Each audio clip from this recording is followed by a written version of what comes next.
नमस्कार, स्वागत है आपका यूएई खबर पर। चलिए शुरू करते हैं आज की ताजा बुलेटिन। सबसे पहले हम आज के हाइलाइट्स को जानेंगे, फिर खबरों को विस्तार से बताएंगे। लेकिन उससे पहले अगर आपने अभी तक अरब टाइम्स ऐप को डाउनलोड नहीं किया है तो फटाफट कर लीजिए। बता दें, डाउनलोड करने के लिए आपको ज़्यादा कुछ नहीं करना है, बल्कि जाना है प्ले स्टोर पर, सर्च करना है अरब टाइम्स ऐप। उसके बाद आपको वहाँ पर ऐप दिख जाएगा, आप उसे डाउनलोड कर सकते हो। सो डाउनलोड ना। यूएई ने पाकिस्तान में हुए आतंकवादी हमले की कड़ी निंदा, दर्जनों लोगों की हुई मौत।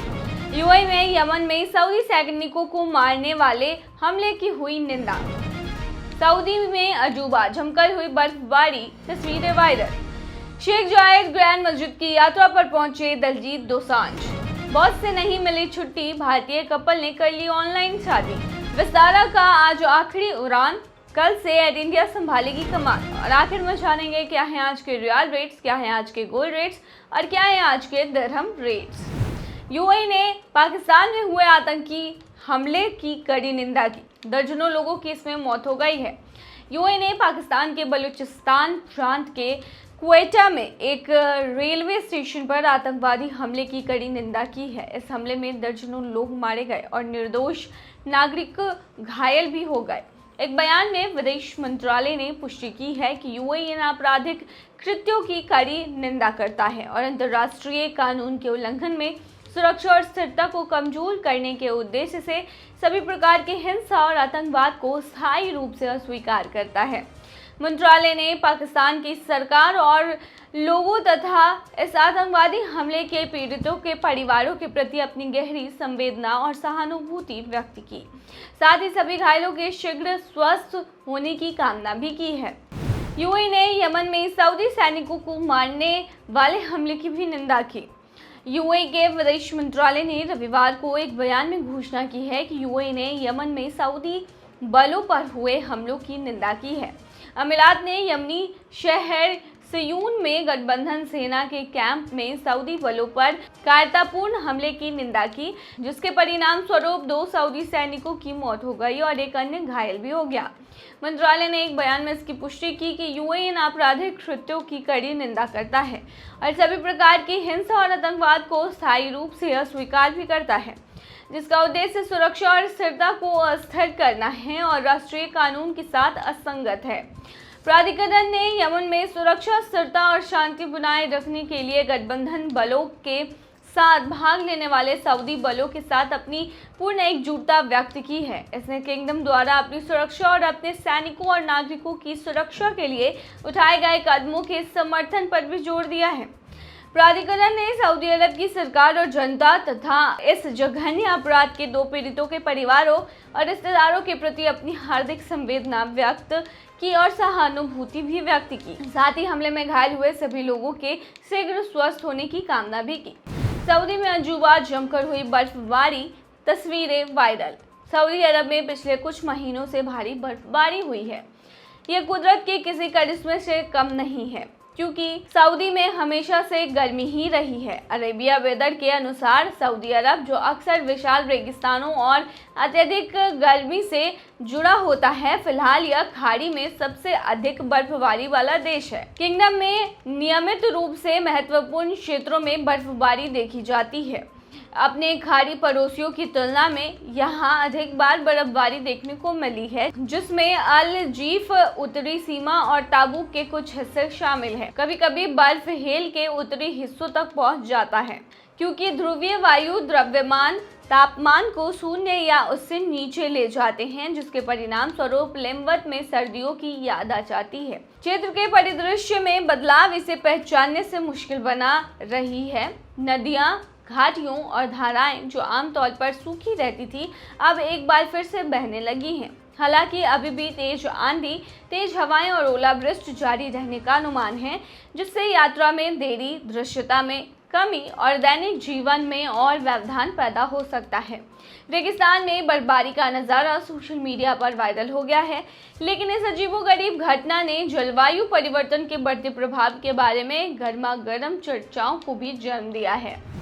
शेख जायद ग्रैंड मस्जिद की यात्रा पर पहुंचे दिलजीत दोसांझ। दलजीत दोसांझ हमेशा भारत से कनाडा और अबू धाबी की यात्रा करते रहते हैं। अभिनेता गायक अपने दिलुमिनाती टूर 2024 में व्यस्त है। अपने आगामी शो के लिए गायक अबू धाबी में है, लेकिन शो से पहले दलजीत शहर को देखने का कोई भी मौका नहीं छोड़ रहे हैं। अपने हालिया इंस्टाग्राम पोस्ट में दलजीत को अबू धाबी में प्रसिद्ध शेख जायद ग्रैंड मस्जिद का दौरा करते हुए देखा गया। वह काले कपड़ों में शेख जायद ग्रैंड मस्जिद में पोज देते हुए नजर आए हैं। बॉस ने नहीं दी छुट्टी, भारतीय कपल ने कर ली ऑनलाइन शादी। देखिए, बॉस ने छुट्टी नहीं दी तो भारतीय व्यक्ति ने इसकी वजह से यानी कि दूल्हे ने अपनी दुल्हन से वर्चुअल तरीके से ही शादी कर ली। तुर्की में रहने वाले भारतीय अदनान मोहम्मद के नियोक्ता ने उन्हें छुट्टी नहीं दी, जिसके बाद हिमाचल प्रदेश में अपनी दुल्हन से वीडियो कॉल के जरिए शादी की। वर्चुअल निकाह दूल्हे के तुर्की में और दुल्हन के मंडी में होने के कारण भौगोलिक बाधाओं के बावजूद कपल ने एक दूसरे का साथ दिया। मूल रूप से बिलासपुर में रहने वाले अदनान को उस समय दुविधा का सामना करना पड़ा जब उनके काम करने की जगह पर उन्हें शादी के लिए छुट्टी देने से इनकार कर दिया गया। उनके परिवार ने बताया, दुल्हन के दादा की खराब सेहत के कारण स्थिति और भी गंभीर हो गई थी, जिन्होंने जल्दी शादी करने पर जोर दिया। नतीजा ये हुआ कि दोनों परिवार दुल्हन के घर पर शादी करने के लिए सहमत भी हो गए। रविवार को एक बारात बिलासपुर से मंडी पहुंची, जिसमें दूल्हा नहीं था। समारोह के लिए मंच तैयार किया गया था। अगले दिन अदनान ने वीडियो कॉन्फ्रेंसिंग के जरिए अपनी दुल्हन और उनके परिवारों से संपर्क किया। एकाजी ने समारोह का संचालन किया, जिसके दौरान जोड़े ने 3 बार कबूल है कहकर अपनी शादी की पारंपरिक आवश्यकताओं को पूरा किया। दुल्हन के चाचा अकरम मोहम्मद ने इस अनोखी शादी को संभव बनाने वाली आधुनिक तकनीक के लिए आभार व्यक्त किया है। यह घटना पिछले साल की एक ऐसी घटना की याद दिलाती है जब शिमला के कोटगढ़ के आशीष सिंघा ने अचानक आई बाढ़ और भूस्खलन के कारण अपनी बारात नहीं पहुंच पाने के बाद वर्चुअल तरीके से शादी रचाई थी। विस्तारा का आज आखिरी उड़ान, कल से एयर इंडिया संभालेगी कमान। भारतीय एविएशन सेक्टर से जुड़ी एक बड़ी खबर है। दरअसल टाटा ग्रुप और सिंगापुर एयरलाइंस की हिस्सेदारी वाली एयरलाइंस कंपनी विस्तारा आज अपनी आखिरी उड़ान भरेगी। कल यानी मंगलवार 12 नवंबर से इसका मर्जर एयर इंडिया में हो जाएगा और इसके बाद इसका पूरा ऑपरेशन एयर इंडिया द्वारा संचालित किया जाएगा। विस्तारा के विमान कल से आसमान में उड़ान भरते नजर नहीं आएंगे।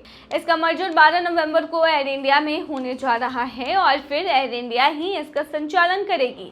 आज ये एयरलाइन अपने नाम से ही आखिरी उड़ान भरेगी। मर्जर के बाद ज्वाइंट वेंचर से सिंगापुर एयरलाइंस को नई इंटीग्रेटेड एयरलाइन में 25.1% की हिस्सेदारी हासिल होगी।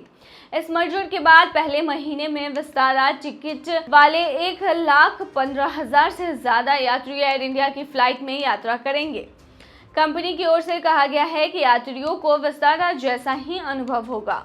चलिए आखिर में बताते हैं क्या है आज के रियल रेट्स, क्या है आज के गोल्ड रेट्स और क्या है आज के दिरहम रेट्स। शुरुआत करेंगे रियल रेट से। तो बता दें, आज एक सऊदी रियाल में 22.47 रुपया है, जो कि पिछले दिन 22.40 रुपया था। वहीं एक सऊदी रियाल में आज 36.15 नेपाली रुपीस हैं, जो कि पिछले दिन 35.73 नेपाली रुपीस थे।